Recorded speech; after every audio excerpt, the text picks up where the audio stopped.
What's going on, y'all? It's Locks. In today's video, we got another NBA slate for you guys. Now, yesterday's video was only a 2-game slate. That video ended up splitting. Unfortunately, Julius Randle didn't come through for us on the 22 points and assist line. He had 20 in total. He missed a couple wide open threes, though. So, again, if he would have made one of those threes, he would have cashed us. But, again, can't really do nothing about that one. And then Anthony Davis went crazy. He cashed out that line easily. So, unfortunately, we did split, though. But in today's video, we're going to be giving you guys a total of 6 player props I love on the board. It is a huge slate. So, again, we're going to be giving you guys a lot of players, a lot of breakdowns, and a lot of props that you guys can use and or even run a 6-man, which I'm going to be running as well. So, before we hop in these, make sure to drop a like and subscribe to the channel. If you guys are new, it literally takes a second. It would just mean the world to me, help me continue to grow my channel and get the content out there to more people. And again, we got a full season of NBA incoming. Again, the rest of college football and NFL.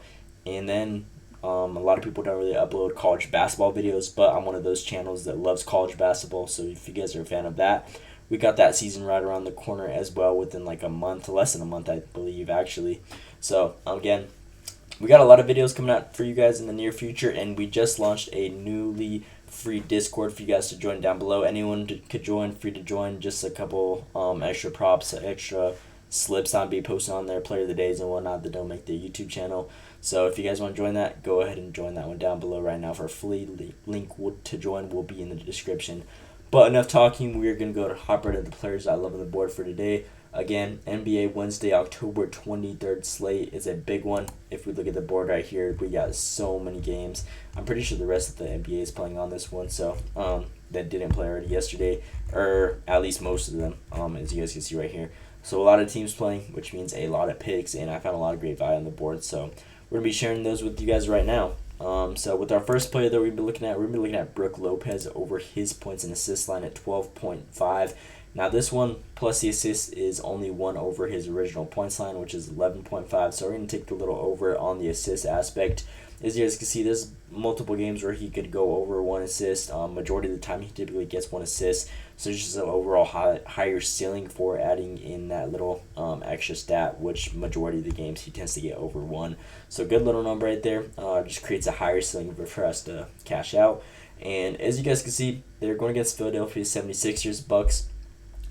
This is a great matchup, especially with Joel Embiid being out. They do not really have any like crazy backup centers. They have Andre Drummond, but in Brook Lopez's last 2 matchups against Andre Drummond, he had 12 and 20 points alone. So again, a good number right there. His most recent game, he had 20 against him.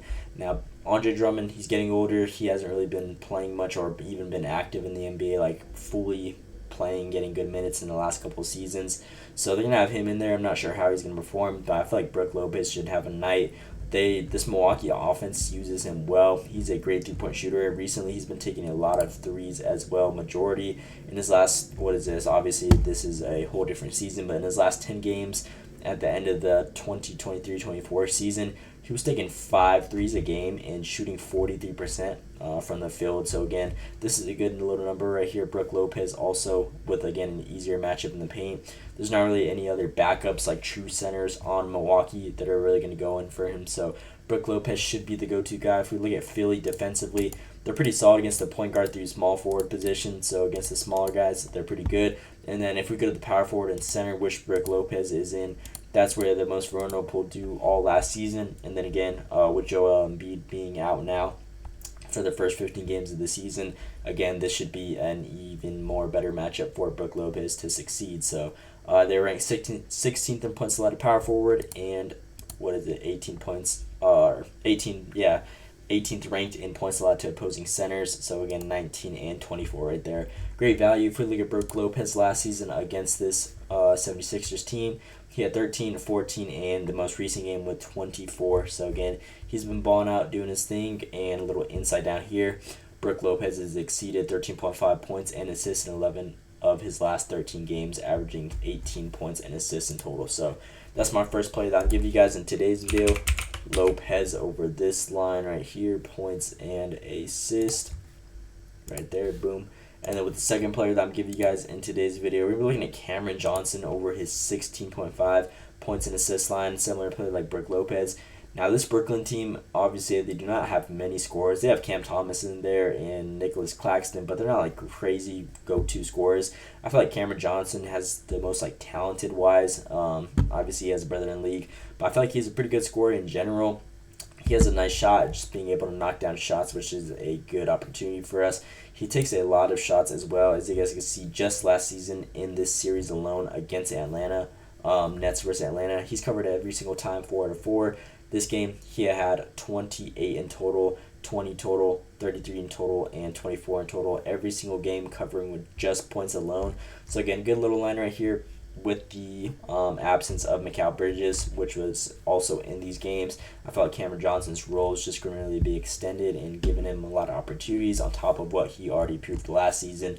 If we look at his last 20 games, it doesn't look that hot, but overall, in general, last season at the end of the year, he kind of really didn't do much. The whole team was struggling. They had a lot of injuries and whatnot, but he was averaging 27 minutes. If we look at the last 20 games, 26 minutes.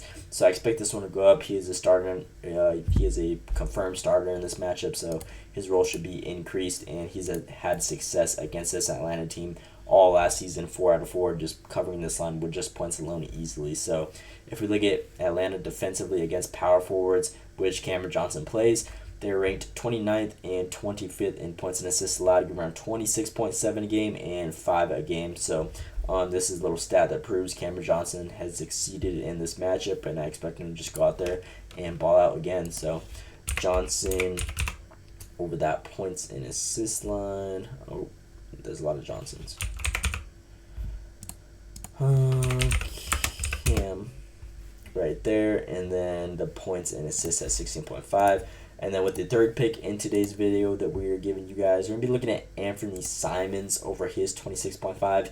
Now, this Portland Trail Blazers team, obviously they're not the best, and they do not really have any scorers. I was looking at their depth chart, and they don't really like have any guys that really are like, oh, let me go give it to him to go get a bucket. Like, they don't have no specific bucket getters, if that makes sense. Like a guy that could just go out there, create his own without anyone needed out there. And besides really Anthony Simons, he's the most talented player on this team. He has a great shot, and we saw a huge explosion from him last season, just another outbreak season from this guy. He had a great season, and as you guys can see, he came off strong at the beginning, really did his thing. Now, this line is kind of high at 26.5, but points and assists, he's going to be running the offense. Obviously, they got Scoot Henderson, but I don't really know how much trust they're going to have in him. If we look at Anthony Simons in his last head-to-heads against the Golden State Warriors, he went 3 out of 3 last season. And if you guys watched Warriors last season, you know their soft spot was against opposing point guards. These guys could not play defense against guards. They give up so many points in general. So this little stat right here speaks for itself. Golden State Warriors defense versus points and assists. They're ranked 21st in points allowed, giving around 25 a game, and being ranked 24th in assists allowed, giving around 9 a game. So typically every all-star or like number one player on opposing teams that had like a point guard that was their main guy really lit up the Warriors last season. So Anthony Simons, he's going to be the main guy, and I feel like he should just have a good time scoring in this matchup. Again, just super vulnerable. Last season, it spoke for itself. He's been taking a lot of shots as well. If we look at we'll just go to the whole season. He was taking almost 20 shot attempts a game. And again, he had a lot of assist opportunities as well. His potential assists, he saw 10 a game.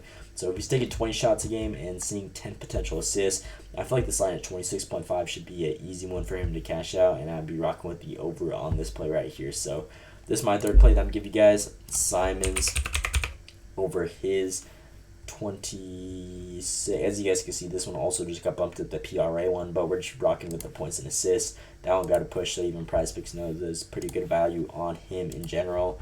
And then with our fourth play, we're going to give you guys Ayo over his PRA line. Now, this dude, he really broke out towards the end of the year. If we look at his minutes in general, he really, obviously, beginning of the season, he didn't really get much playing time. But as the season went on, as you guys could see this upward slope just consistently throughout the whole season. And towards the end of the season, it really spoke for itself. I don't know how many games he won. 19 games straight. He went over his PRA line, not even close. As you guys can see, all these were well over, like almost doubling every single time. So again, I'm not sure why this line is so low. Obviously, he's not going to be a starter. They have a lot of their players back, and again, the reason for the success was because some injuries going on. but I feel like he's proven himself. He's played really well, and just with the uptick in minutes, steady minutes he's been getting in the last 20 games alone, he was averaging 37 minutes a game with taking 13 shot attempts and just potential assists 8.5, rebound chances 7. So again, this number really speaks for itself. You can't make up 20 in a row, and this is a perfect matchup against the Pelicans. As you guys can see, they're solid defensively, pretty much in a lot of positions. They were a pretty good team defensively in general last season. But against the shooting guard position, which Ayo is going to be coming off of as a 6-man, probably the first guy off the bench right away. They're ranked 12th in points allowed, around 26.3 a game, 8th allowed in rebounds, give around 7 a game, and then 20th allowed in assists allowed to give around 6.5 a game. So good line right here. As you guys can see, we could see him from last season against the Pelicans in their recent head-to-heads. 21 points, 15 points, covering this line with just points alone. Now this is a PRA prop, so he could really just go crazy. I'm not sure, again, why it's so low. Maybe it's because all the starters are coming back and whatnot, but I feel like they're going to play him a good amount of minutes just from the success that he saw at the end of last season. So good little line here, Ayo. This is one of my favorite ones on the day that I'm giving you guys, so 14.5 right there. And then the next play is honestly my player of the day that I'm going to give you guys, Jaime Jaquez Jr. over his points and rebounds line at 9.5. Now, I'm not sure why it's so low. This guy at the end of last season went crazy. Now, they do have a lot of starters back, and obviously they got Jimmy Butler, Tyler Hero, Bam Adebayo, which didn't play as many. I know Bam played a lot of games last season, but like Jimmy Butler and Tyler Hero missed a lot. But Jaime Jaquez Jr. went crazy, and I feel like this line at 9.5, even if he doesn't get as much minutes as he was seeing at the end of last season, I feel like this is just too low of the line for points and rebounds, especially if we look at his last couple games with just points alone. He damn near doubled this line, 20 points, 18 points, 15 points, 21 points, 16 points. Like, he was doubling this line with just the points alone, and he was getting a consistent 5+ rebounds a game. So again, this is a really good line for him. Now, this Orlando Magic team was one of the top defenses all season last season. If we look at them, point guard, shooting guard, and then the small forward position, which Jaime Jaquez Jr. plays, that is where they're most vulnerable to giving around being ranked 19 in points allowed to give around 20 a game. So again, this line I feel like is just super low, and he should see overall success. If you look at his head-to-heads last season, covering this line again every single time with just points alone. 10 points, 3 boards, 19 points, 7 rebounds, and then 12 points and 6 boards. So he's going crazy against these guys. I feel like his minutes should be pretty good as well. Again, just from the success that he saw all last season. Last season, he was averaging around 28 minutes a game, and I expected it to be around the same. So this line at 9.5 is just super low, and I feel like he should go out there and ball out. So Jaime over that 9.5 points and rebounds. This is my play of the day. If you guys are wondering, I'll post player of the days every single day in the Discord down below. Again, link in the description for you to join for everyone. But this is going to be my player of the day. Love this play right here. And then lastly, I know we've been going over a lot of players, but we're finally at the end. Jabari Smith Jr. over his 13 points line. Now, obviously, they have a lot of guys coming back. Sengun, Jalen Green. Obviously, those guys are pretty good scorers. But Jabari Smith, he's a pretty good scorer, especially when the offense is running fast and whatnot. He loves to fly down the court. He's a long, lengthy player, and outside of Sengun, they don't really have any other big players.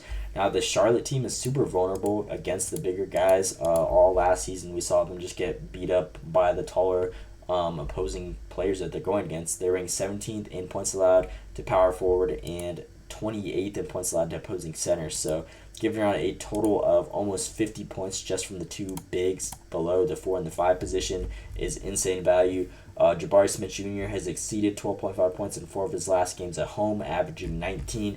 This game's at home. This Rockets team, even whenever Jalen Green and Sengun was in here, I feel like he just played better, giving him a lot of more opportunities, having weaker guys guarding him. And this guy's a pretty skilled player. He saw a lot of minutes last season as well. He was averaging 32 minutes a game. If we look at his last 20 games, he saw pretty much the same amount, but he's been taking a lot of shots.